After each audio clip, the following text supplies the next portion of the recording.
the four different scenarios you can run into when you're talking about the relationship with two sets.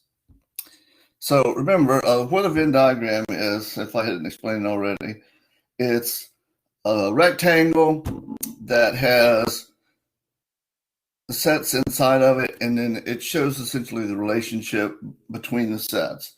The U on this one is just a matter of, it stands for the universe, the whole square stones, the whole rectangle is the universe, and then A and B are pictured in there in the way that they are essentially oriented. So in this first one, this is what we call disjoint sets. When we have disjoint sets, that means they have nothing in common.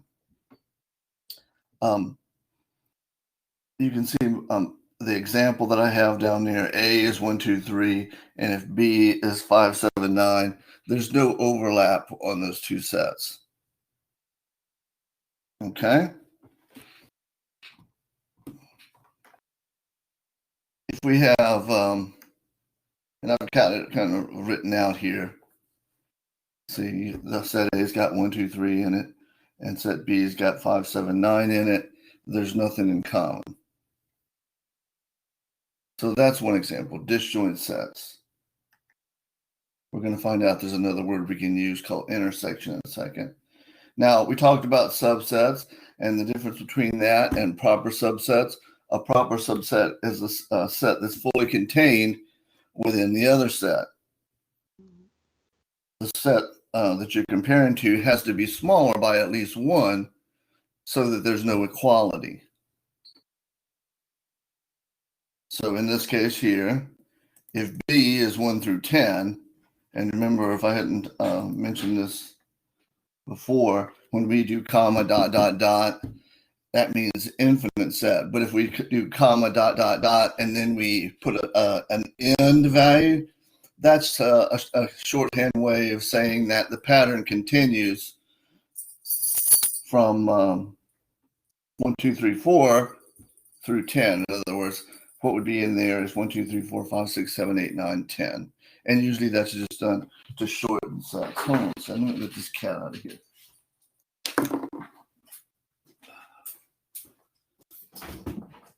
Go on.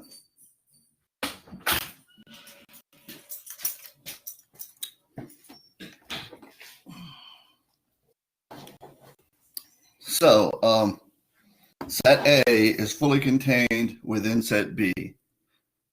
If 1, 2, 3, 5, and 7 is inside of A, then all the rest of them are outside of that, as we can see with B.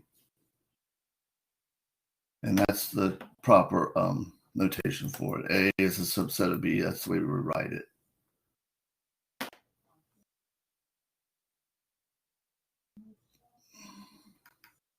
Now, sets are equal. Remember, if they're the exact same sets, then we can use the term just plain old subset to denote that. But that rules out the possibility of them being proper subsets. So if two sets are equal, and I'm going to use this example here where I've just written set A and set B in the same notation, but they're essentially the same, but they both just contain the same elements. So A is 3, 4, 5, 6, 7, and 8, and B is between 2 and 9, not including the endpoints. So it would start at 3 and go through 8. So therefore, those are the same sets. And when we have sets that are equal, we can also say that A is a subset of B and B is a subset of A. And then the last one is the one that's kind of most common. It's when there's overlap and there are some common elements between the sets here. I'm going to draw this one out on the board for you, just so I can write these things in. But notice that the universe is 1 through 15, the counting numbers, or natural numbers are called. A has inside 1, 2, 3, 4, 5, 6, 7, 8, 9, 10, and B has 7, 8, 9, 10, 11, 12, and 13. And then the common elements, or as we're going to see in a minute, the term intersection, are contained in both of them. So let me draw that one up. over here on the board.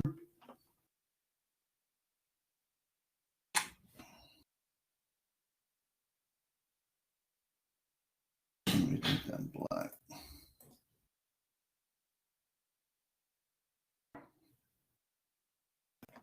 So this represents our universe. And then we're going to have two circles inside. We'll have one blue.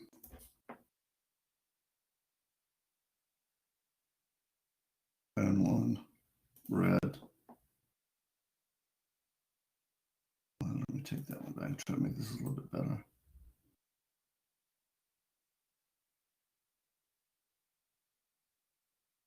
There we go. So this is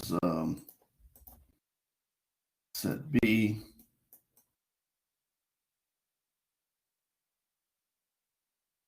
And this is set A. Now, as I said, and I'm just going to start from the center, because generally this is the best way to approach these, is kind of start from the center and work your way out. It makes them easier. So there's common elements of 7,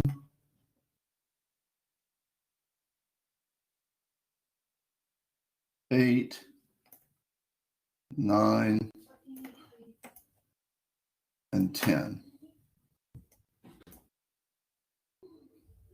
And then we can either go to A or B. Let's look at what's in B. B has 7, 8, 9, 10, 11, 12, 13 in it. So then that means over here,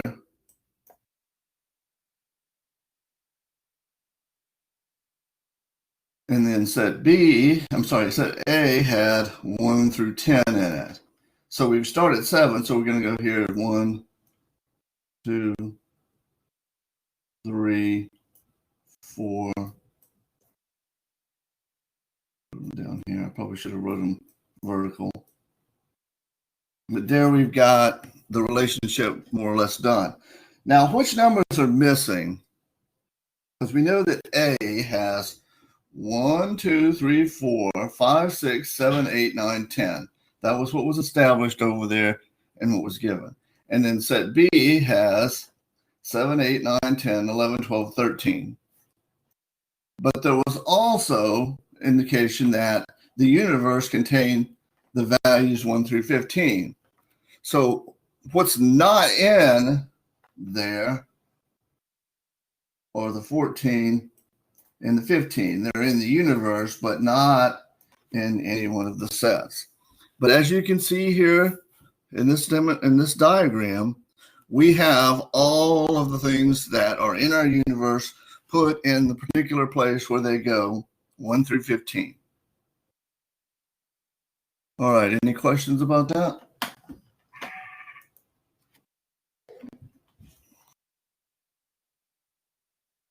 Real quick question. How do you write out universe 1 through 15? I understand how to write the other two subsets. How do I write out these here, you mean? Yeah, how do you write like universe equals what? Well, the universe, okay, go back over to that set. I think that's what I've... What I've got highlighted in blue there. So I have everything there that's highlighted in blue inside of that rectangle, which represents the universe. And I also have what represents set A inside of set A, but it's also inside of the universe. And then the same thing with B. Set B has the 7, 8, 9, 10, 11, 12 through 13 inside of the B. Some of them also happen to be in A, but they all reside in the universe. It's just that there were 2 of them, 14 and 15, which weren't prescribed to either set A or B, but yet we have to represent them in the correct place, which is just inside of the universe, but not in the sets. As we're going to see, there's a word coming up that might make that a little bit more clear. It's called the complement.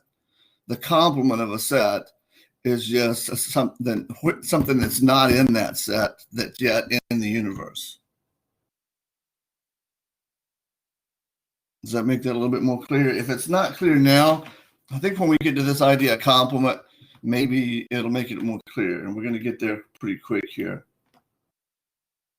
All right. The first thing we want to look at, because I think it's the easiest one to understand when you're talking about set operations, is this thing called intersection.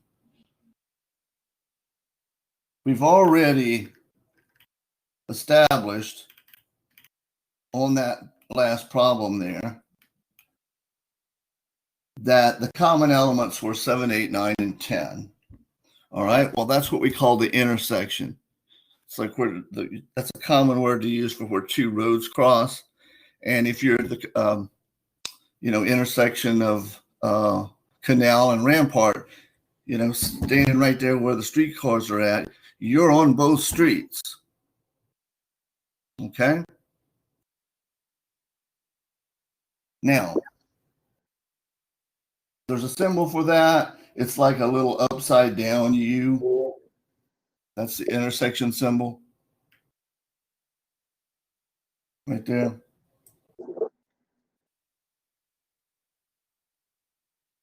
So when you see that, that means intersection. That means common elements. So look at this idea again. Set A, if you just look at set A for a minute and pretend that the B is not there for just a second, they tell us down there that A is 1, 2, 3, 4, 5, 6. And you can see that all of those numbers, 1, 2, 3, 4, 5, 6, are inside of the B circle, A circle. For set B, it includes 0, 2, 4, and 6. If you just kind of cover up A for a second, you can see that 0, 2, 4, and 6 are inside the B circle. Therefore, what's in both of the sets, or the intersection, are the 2, 4, and the 6. We could also happen to have, remember back up, I showed you a disjoint set where they had nothing in common. Well, this is an example of that disjoint sets.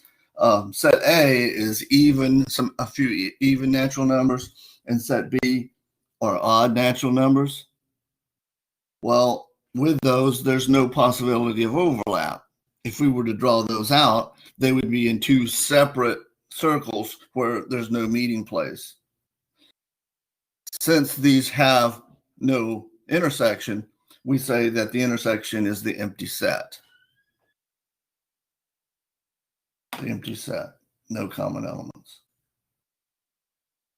Now, this concept of a union, it's a little bit harder to understand, but all I can say is that we use this word for a couple of practical things that you might never have thought about. They used to call, like the United States, the Union, because what it did was bring together different states into one whole part. All right, same thing. A marriage is called a union because it's two people joining together to become one unit. What belongs to one belongs to the other. So together they have the sum of what each has individually. Now, look at this set here. This one has an intersection in it, but we can still have a union. But the union is anything that exists within both A or B.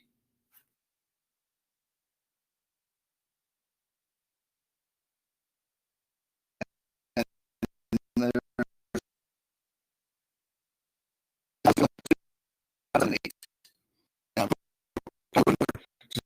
maybe to make it, you don't need to do that, but there we have it. And E is represented by this symbol that looks okay. So the union is anything that's in one or the other set. It can be in both, but it also includes the ones that are one or the other.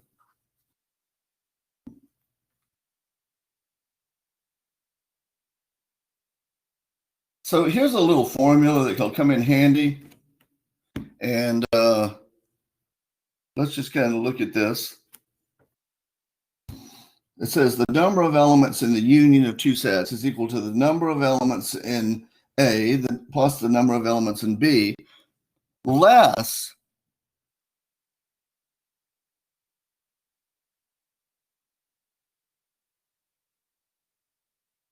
so am I breaking up still?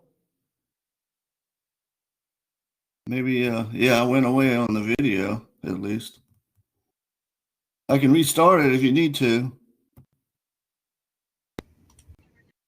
I think you're okay now. I just wasn't Okay. sure if it was my internet because I've already been booted from the meeting once.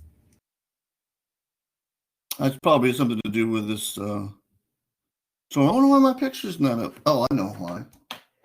No, I don't know why. I wonder why my video's not up. Oh, there we go. I think it probably just like a little something went through and bumped us a bit. All right. I still don't see myself on there, though. Oh, there I am. All right. So let's look at that example up there. Now, this is what's interesting is the second part where it says minus what's in the intersection of the two sets. So in order to find the number of elements, and this relates just to the number of elements, not the specific elements, we can do that. We can use this to help us count how many there are. And it can also help us list out the elements in the set.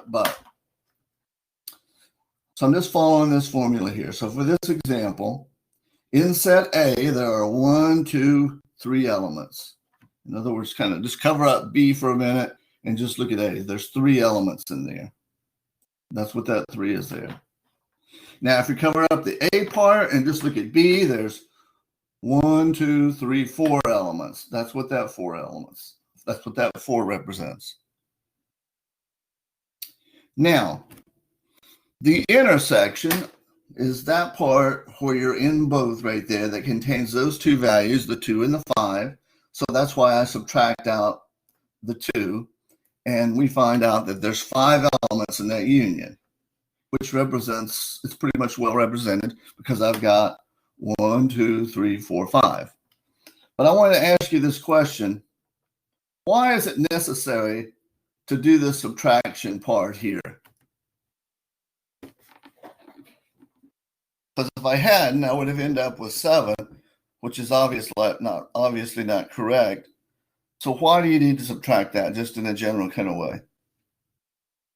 Because you have 2 numbers within overlapping, intersecting. And if we don't subtract, we end up counting them twice. That's what it amounts to, okay? If these were like disjoint sets, it would have been subtracting 0. It wouldn't have mattered. But yeah, if you have common elements, to avoid counting them twice, you got to subtract out the number in the intersection. And this is a really powerful thing. You'll also see this in chapter 10 when we're dealing with probability. It's an important concept. So let's just look at this one. All right. Example 2. We got a set A that's got 2, 4, 6, and 8 in it, and set B that's got 3, 5, 7, and 9 in it. So if we want, and these don't have an intersection. This is the example I had up earlier, where the intersection was null set, nothing. So set A has 4 in it, set B has 4 in it, and the intersection has 0. So 4 plus 4 is equal to 8. And if you wanted to write it out, we can write it out. It won't hurt us to do that.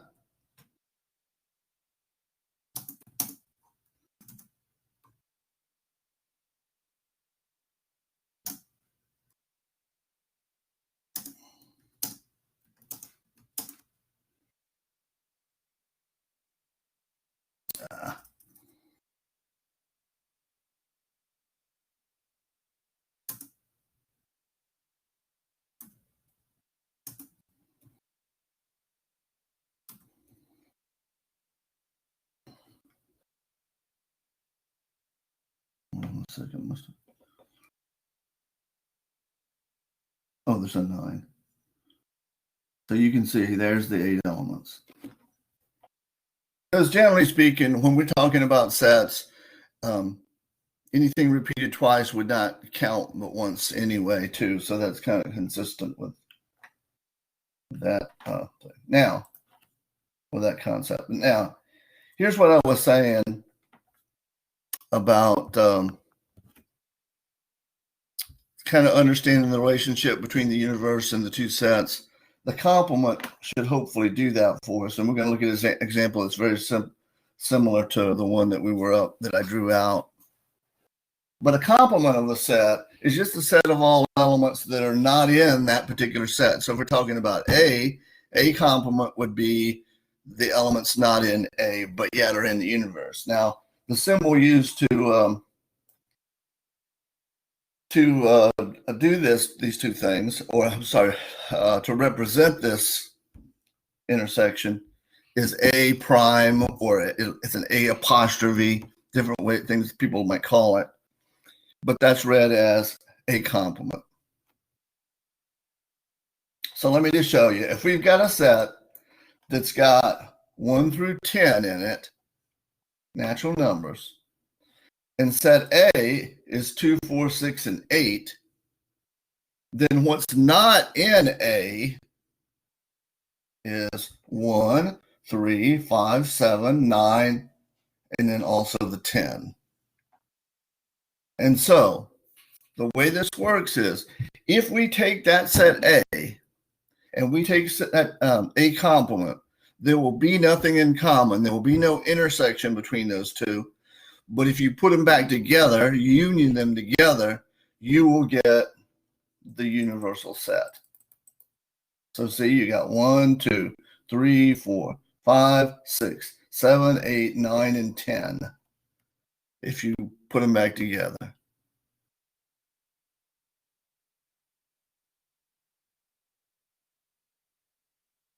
So that's just basically what I said there. The intersection of a set and its complement is always the empty set, and then A and A complement always give you back the universal set. All right, any questions about that? About how that relationship works? If you're actually writing this out on paper, which is always a good idea when you're actually working these things out, you could kind of write out 1 through 10 and then go in that set and strike out the 2, 4, 6, and 8, and then just look what's left, and that would give you a complement.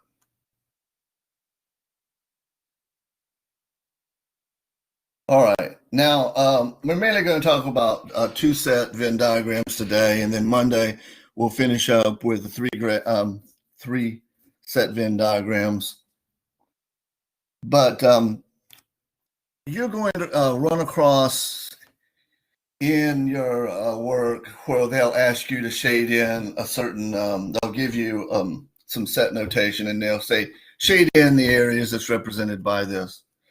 And this is something I think makes that easier to do than the way they present it to you in the book. They present it as a matter of shading the individual parts, and then you look at the overall shaded area, but that can get awful confusing in my opinion. Especially, like I said, because you have to draw it out, and this works a little bit better. So I wanted to show you this, because other books use this. I just don't think that Alex mentions this fact, but this is a pretty universal fact that will work and help you, I think.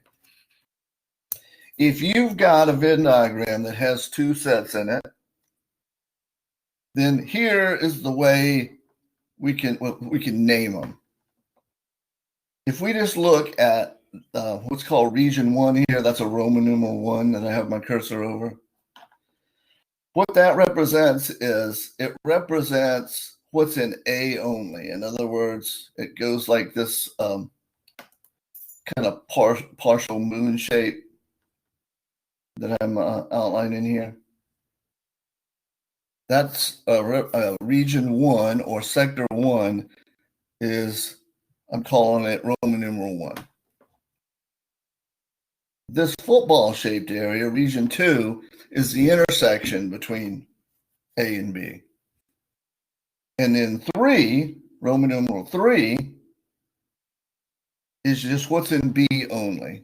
Because if you're out here, you're not in A. And if you're over here where that region Roman numeral 1 is, you're in A only and not in B. And then if you're in this football, you're in both circles.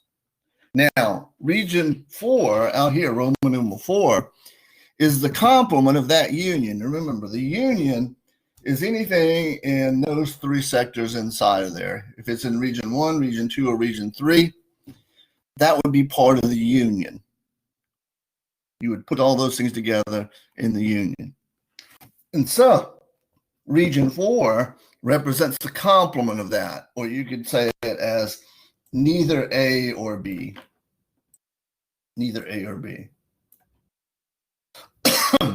And I'm going to show you something with this, and you can use this technique when the book asks you to find the regions that represent a certain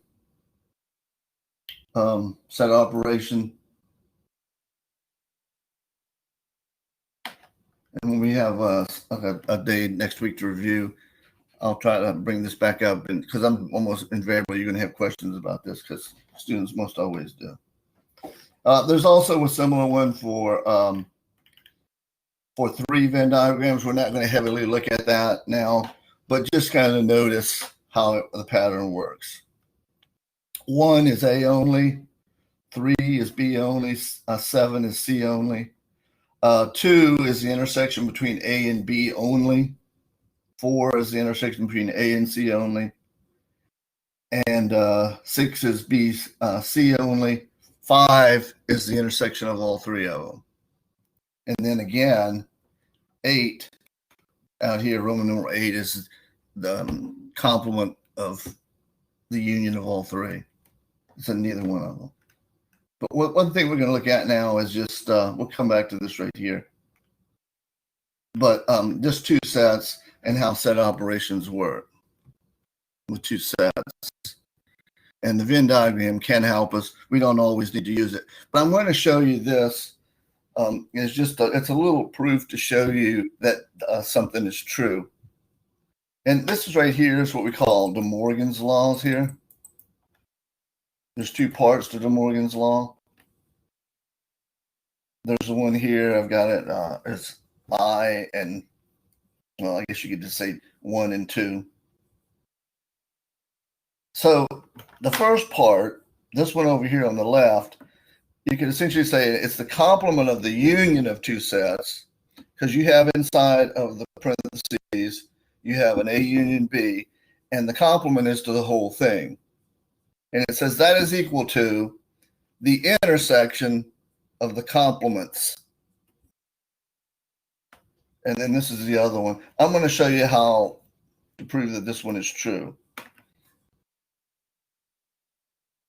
All right, now the first thing I'm going to do is I'm going to take these 2 here and put them together with a union. But first of all, by the sector, I'm going to identify that A has sectors 1 and 2 inside of it. And I'll go back up here and show you. See, if you look at the red circle, region 1 and region 2 are inside of A. So also for B, you've got region 2 and region 3 inside of there. So that is why I have this. A is represented by regions 1 and 2. B is represented by regions 2 and 3. Now, if I take the union of these 2 things, in other words, stack these all in the same group, then I've got 1, 2, and 3. I got 2 2s, but I only need 1 of them. So these 3 sectors represent the union of those 2.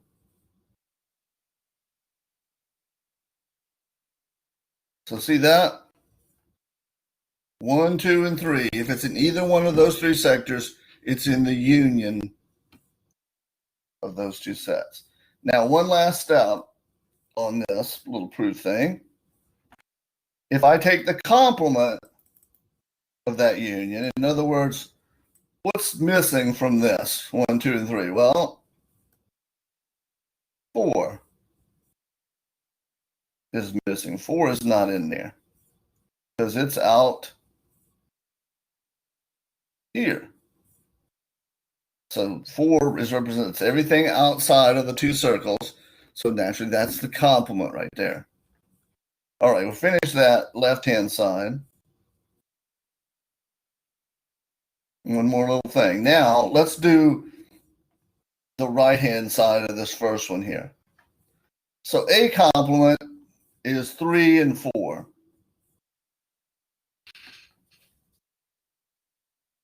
So the way that I'm looking at this, and this is how I'm getting it, if I go in there and I cover up A,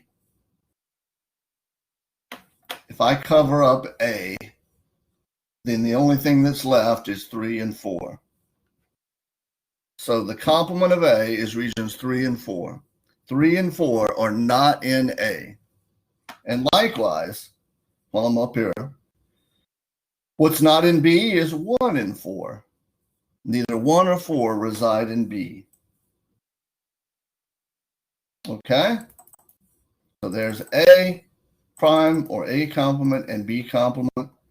And so we're going to intersect those two. Well, what's the only thing common between these two? It's region 4. So this, students, is a proof to show that these two set operations are equal. And this is going to be a very powerful tool to be able to find out whether things are equivalent or not. And you're going to have to do that. And as I said, is when you get to the problems, if you've not already, where they talk about the shade the region,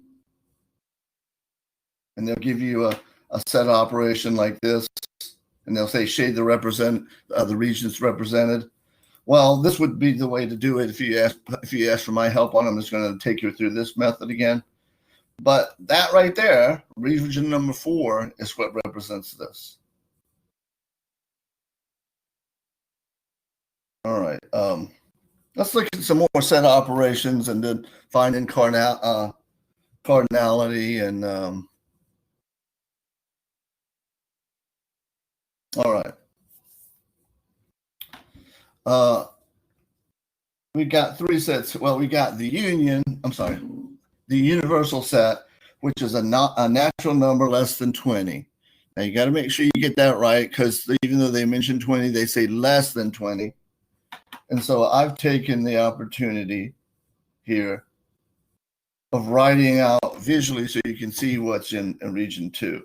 And you could also put these inside of a Venn diagram if you'd like. All right. So U is 1 through 19, just solid from start to finish, one after the other.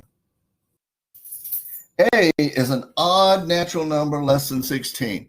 So odd just means it's every other number starting with 1, and then we'll go up to 15 because it says less than 16. So here we go. That's set A. It's odd natural numbers. And 15 is the highest we would go because it says less than 16. And even if it said less than or equal to 16, we wouldn't use 16 because 16 is not odd. All right. In case you don't know what a prime number is, I've written down here the prime numbers that are less than 100 just to kind of show you. But this right here, it says a prime number greater than 5. Well, what is a prime number? A prime number, and that's the first, that's the ones that are less than 100 there. What a prime number is, it's a number that's only divisible by itself in 1. It doesn't have any factors. Like you can't divide 2 into it. You can't divide 3 into it, 4, 5, 6. As a matter of fact, there are no other numbers that are going to be factors except 1 and the number itself. See, for example, like 11. 11 and 1 are the only factors. So all of these are like that. Now, set B was prime numbers greater than 5. So what we're doing is we're going to start here and we're going to keep on going. And as a matter of fact, we're going to put ... because these things keep on going. There's an infinite number of prime numbers.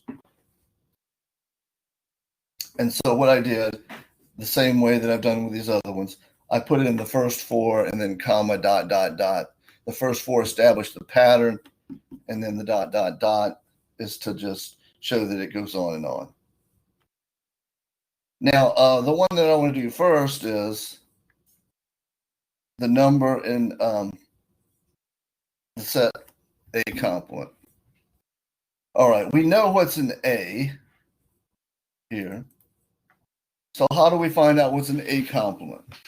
Well, we just go and find the ones that are not in there. Now, it will help maybe if you write everything out 1 through 19, but I'm going to try to do it without doing that. But notice that A was odd numbers. So essentially what we're doing is we're going up to U here and taking out all the odd numbers up through 15. So see here, those right there are all even numbers, because what we had done is went and took 1 through 15 odd numbers out of the universe, and that's what's left over. Now, since we stopped at 15, there was still 17, 18, and 19 in there that's in the universe.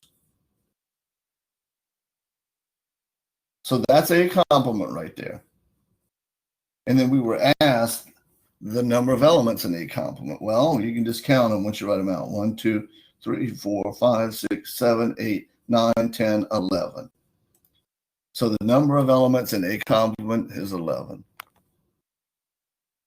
Okay, questions about that? Got plenty of time here, so.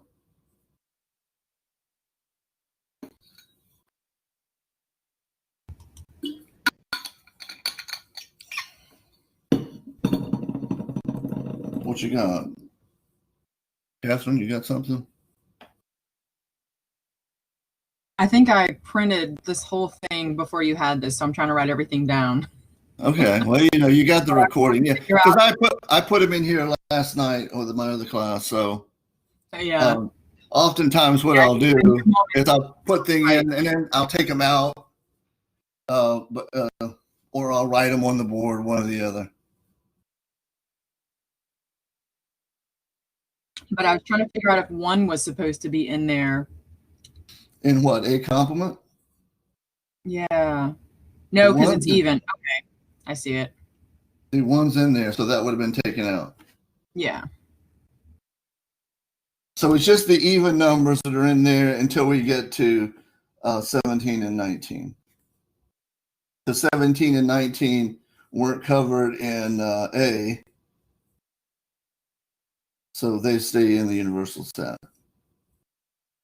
And then you can just kind of see that if you take A and A complement, put them back together, mash them into one, then you should get U back from those two. So I like these couple little problems because they guide you through doing the set operations. And it also, when you're asked to count, it's kind of taking care of that cardinality too.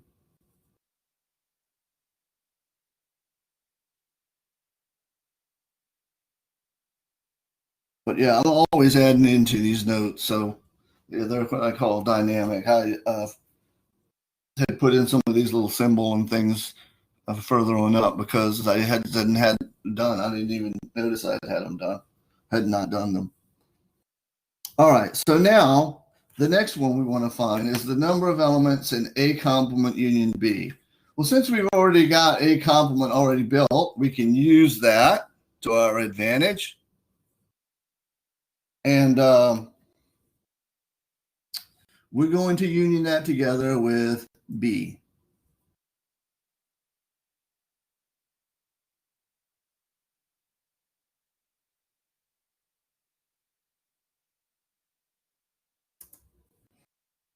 And I think I should have put that there because these keep going on and on.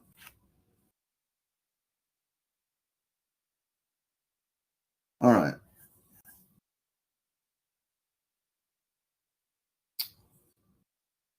And I might have to put something else in there to denote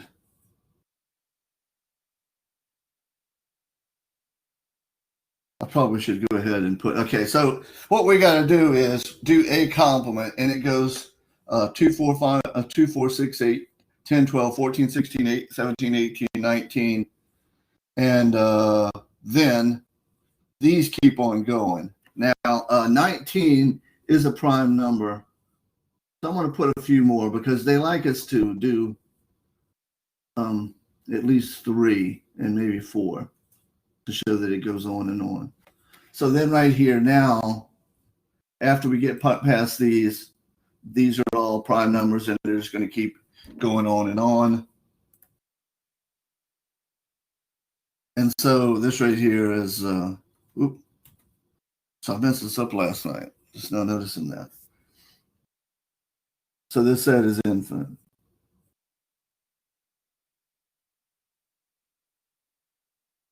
Because B is an infinite set.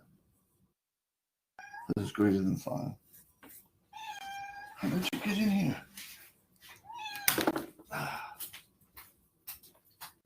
There, going out.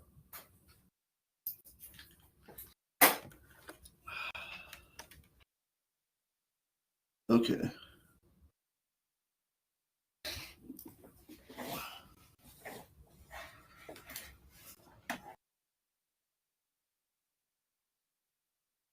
All right, so any questions? Let's see. Let me look at the syllabus and see, because really the next section is about basically doing 3-set Venn diagram, or 3-set operations with 3 sets, set operations on 3 different sets. And I wanted to just see. And just keep in mind, because I've gotten a couple questions about it, that respondus test thing, it's not counted for any kind of grade. What that is just to make sure that you can run you got your respondus up and working so that you can take the actual tests. All right. I keep trying to figure out the A'(UB) equals. That's A complement union with B. Yeah. All right. Here was A complement. Right? Correct. And then here's B. All right. So if I put those two together. So it's both. Okay. I was trying to figure out how the 2, 4, and 6 were there if they're not in B, but it's simply both. Okay. But this is not the complement of A union B. This is the complement of A union with B. So anyway, I was just going to say, if you look at the syllabus, I mean, I've got that thing that I want you to complete it by, I think it's Monday or Tuesday, just because that's the last day to drop without it showing up on you, right? Because you need to have, make sure you can do that, run the respondus test in the respondus system, because you got to download that app, and it's different than for the Canvas respondus.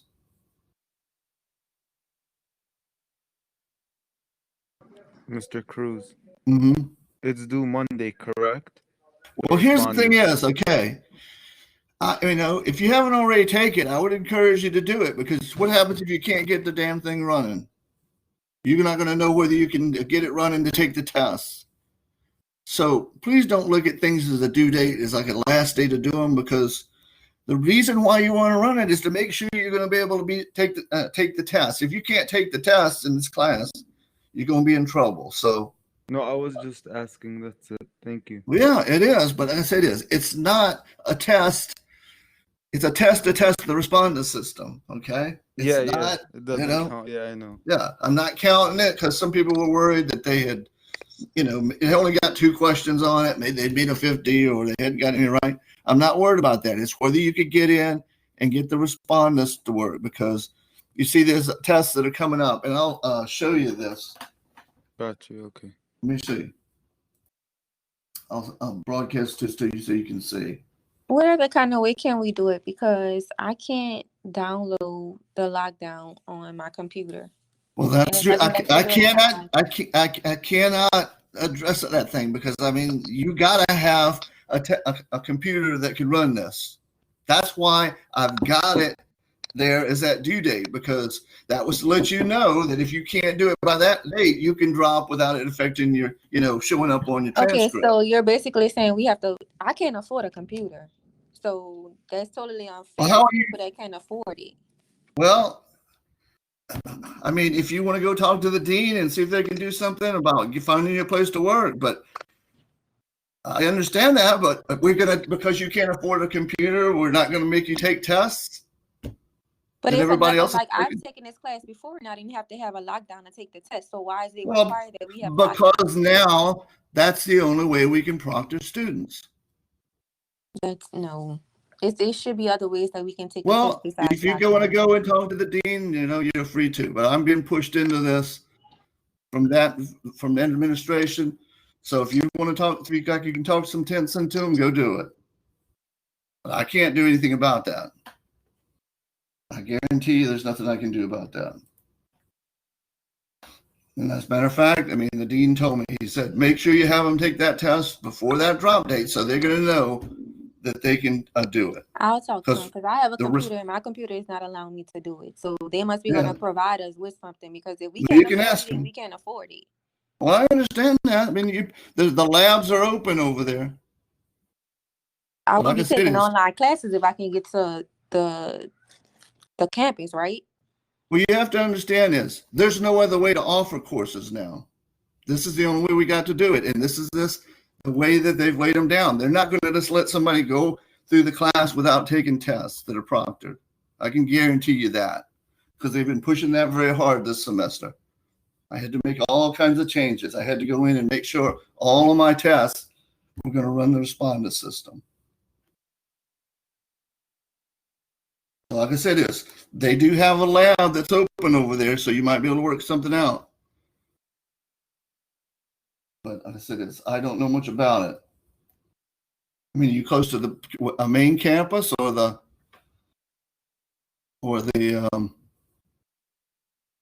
like West Bank?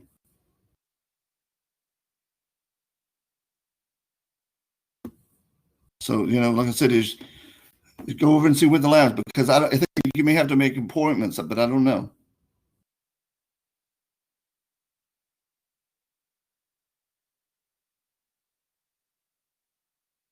But anyway, I was just going to show you. All right, so that's why this one is first there. Oops, and I'm not shooting. I'm going to be showing you this.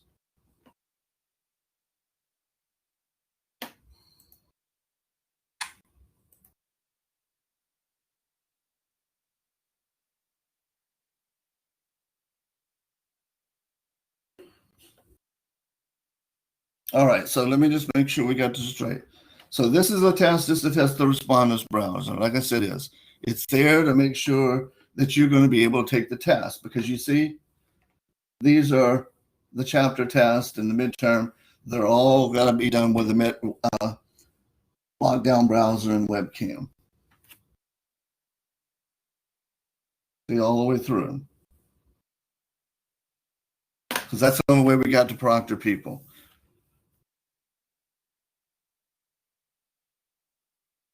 All right.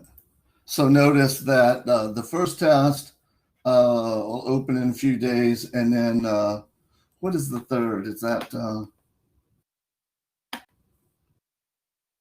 we might be able to extend a day or so on that, because yeah. But that's what we're standing at, is a test by the end of next week. And probably why I got it in on the 3rd is just because that weekend is Labor Day, so I didn't want to schedule anything over the holiday. Did you mute yourself, or you're just talking to one person? I can't really hear you. Why can't you hear me?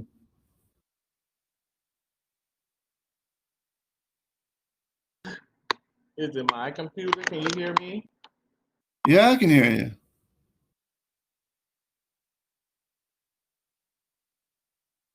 I mean, usually when that happens is the first thing you do is just reload your browser. Because usually, you see if my little thing up here at the top, if that's coming on, that means then that I'm putting out a signal right there. Now, that doesn't mean it's always clear, but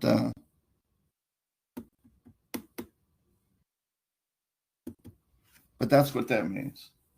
All right, any kind of questions about this? I'm going to go on with a few more things, but I just don't want to get into going too far until just want to make sure you understood about that responders test and all that, and then the other test at the end of the next week. And like I said, I'd be willing to extend a day or two, but just you remember it's that's Labor Day weekend.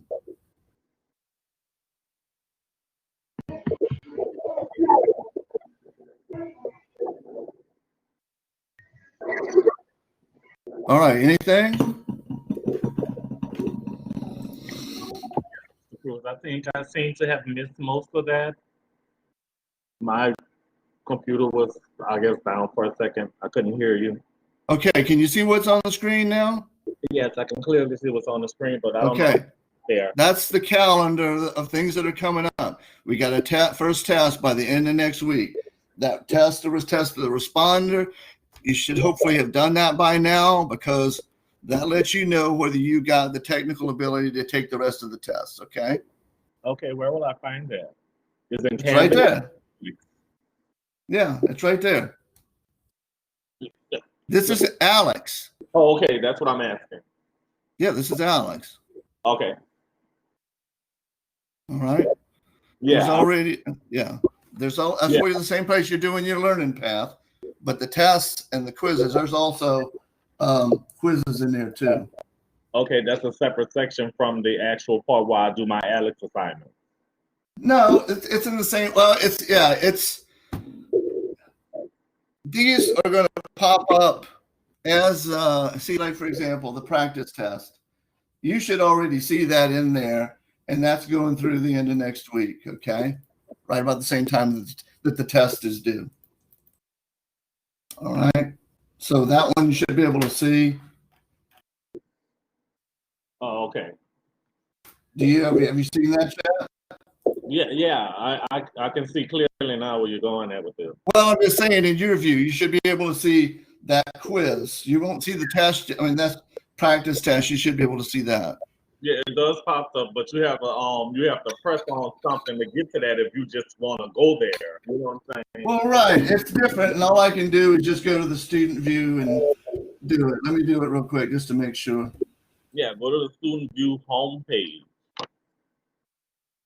Yeah, but I'll show you. As long as you're not. Hold on a second, because I gotta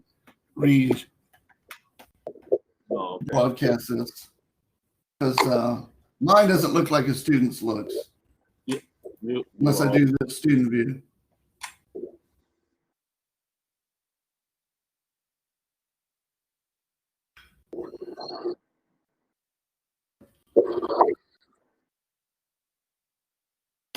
So, I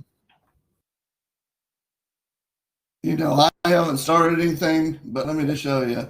Up here is where you see the assignments. There'll be a thing that says assignments up there, but it won't appear until you get through, your proper stuff up here. But that's how you can get to the things in your assignments. Yeah. There'll be something that'll pop up. It'll say something like it's available or it's due or what.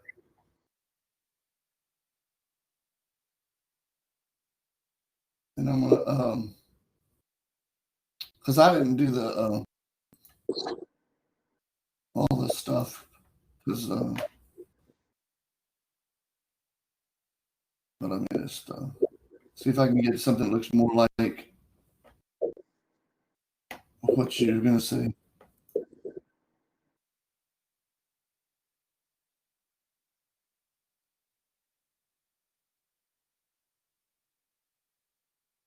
So then there was the knowledge check, which hopefully you've already done, because that's what builds the. Yeah, I'm past that. I was trying to see what else you were talking about. I know I have to do like the Okay. time after the knowledge. Yeah, it's called the learning path. Yeah, I'm past that. I'm trying to get to where you're at with Right. you're sending. See that how that says right there? That's telling you. So it does appear right there when something is coming due, but it's also on that syllabus. All right. Yeah, but that's very important. So they'll pop up here. You can also go down here to assignments. Okay. As well to get to them if you don't see them there. So I would check over here in assignments every once in a while. That, like you got the test, the responders check, and then you got the test one practice that's open.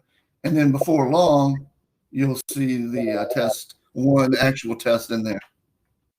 Okay? Okay.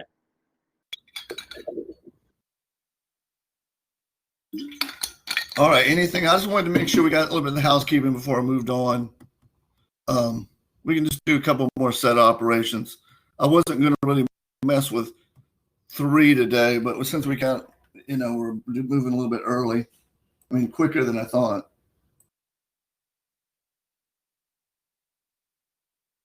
All right. I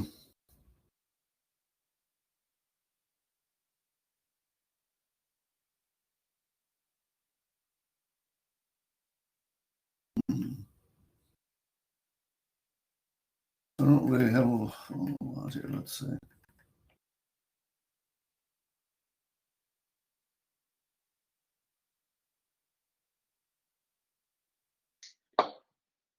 All right, let's look at this one thing. This is a 2-set thing, so it should be pretty simple.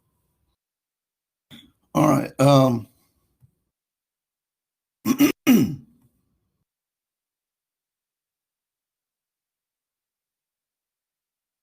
Well, Kathleen, there's nothing to do in Canvas now. It's just in Alex is where all the action's at from now on.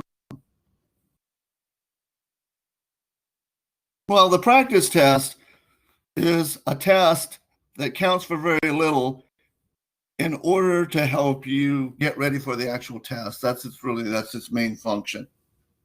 Okay. So it's up there so that you can start practicing, because some people may have already finished their path by now.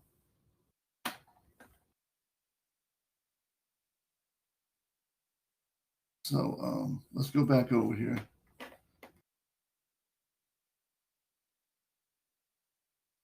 Yeah, I think you emailed me about that. But if it was the practice test, but it's not going to hurt anything. It's there to practice doing your work. So you don't go into the test cold. All right. In a survey of 85 college students, 72 use Instagram, 31 use Facebook, and 21 use both.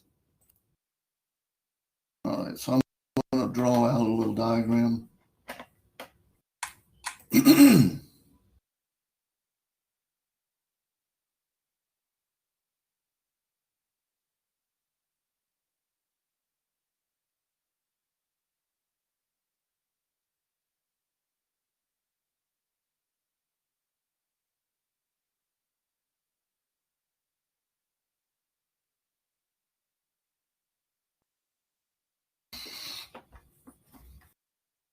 All right, so there were 2 different sets. There was Instagram and Facebook. I'll just put an I and an F.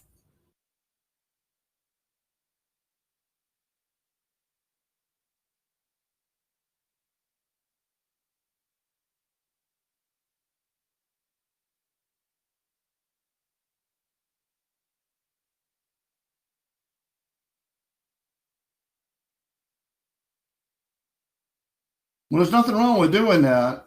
I just, when you get to those problems where they ask you to shade the region, that can get really complicated to do it that way. And that's why I showed you do it with the regions. All right, so back to the question.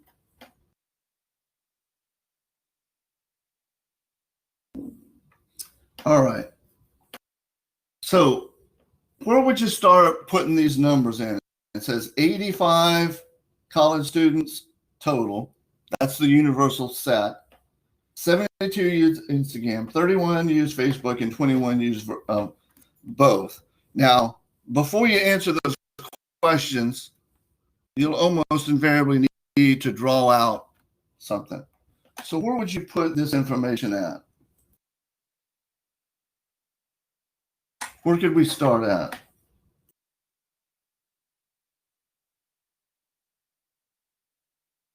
Well, I want to start in the center because that's generally the best place to go. But it said 21 use both. All right.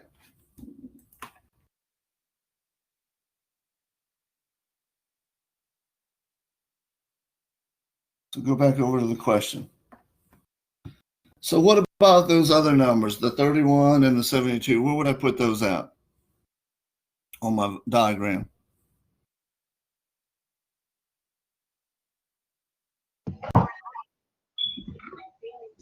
You're playing with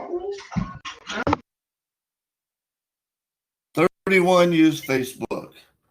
Okay, I'm going to do that one first. So inside of the Facebook circle, there needs to be 31. So where would I put 31? Here?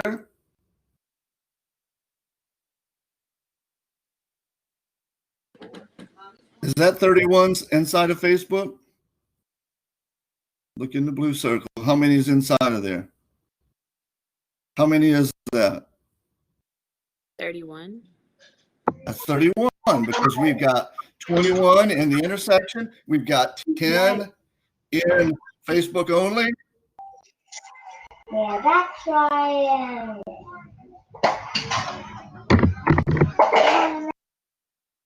Okay, so there's 31 that use Facebook.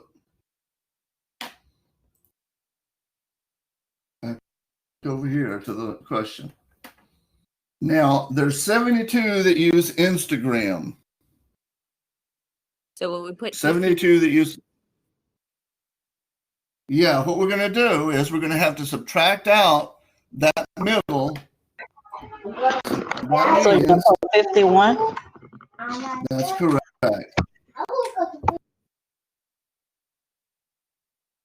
So now, if you look in the Facebook circle, there's 10 plus 21, that's 31. If you look at the Instagram one, that's 72. Now, there was 85 total. So how many is that total?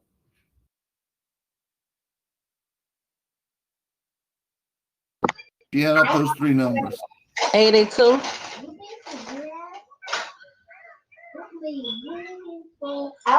That's 82. 82. So that means, so there's 85 total. So there's 3 out there that don't use either one.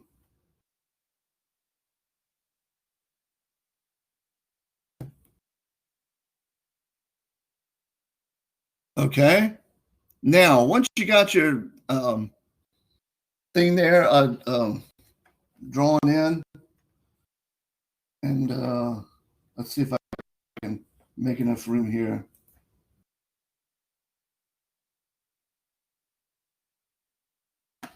And I'm going to copy this questions in here.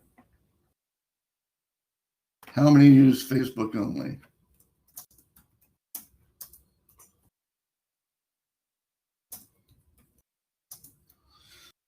How many use Facebook only? 10. 10, good. Correct. How many use Instagram? Let's see, that was the next question. Instagram only. 51. 51. And then how many use neither? Very good.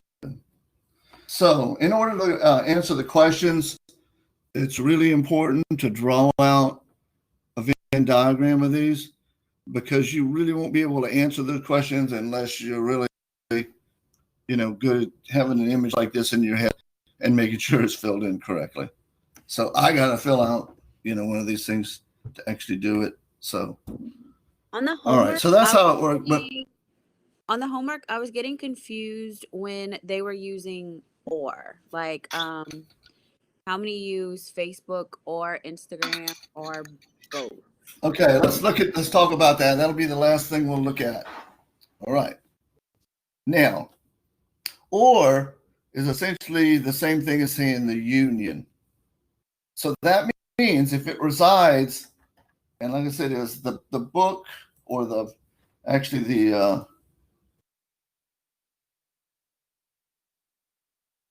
this is 1, 2, 3. This is 4. So the Alex doesn't use this, but I like to use it because it gives a label to the section. The region 1 is A only, or in this case, Facebook only. The region 2 is both Instagram and Facebook. Region 3 is Instagram only or set B only, and then Roman numeral 4 is neither one. So the intersection is anything that's inside of either one of the circles or in both. So if we wanted to know whether it was in the union, in other words, let's see if I can find, I'll answer another question up here.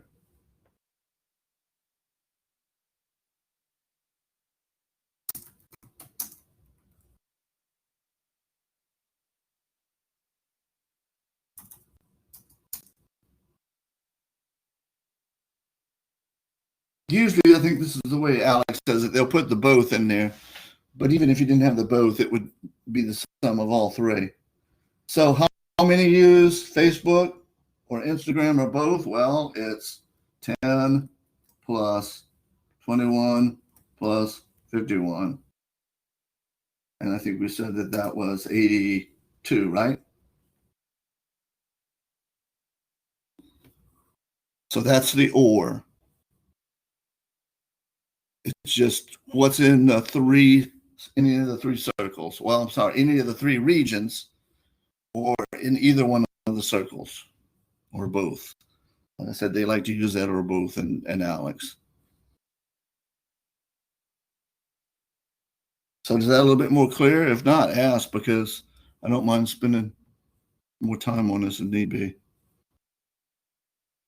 If you take out the or both, it's still the same answer, though, correct? Essentially correct. Alex is one of the few that I've ever seen do mention the or both. And I guess they're trying to do that just to make more clear. But yeah, if it's in one or the other, then it's either region 1, region 2, or region 3. It's just that region 2, like I said, it's in both. But that's what we call the union of the sets, is anything in either one of those three regions. All right, what else we got? That's probably enough for today. We'll finish up on Monday, and then we'll kind of adjust our dates on that. Like I said, is the test. Like I said, I had it in the next Thursday, but since we kind of lost a day, we'll have to see what to do about that. I didn't want to have people working on Labor Day, but if you want to, that's different. Okay. So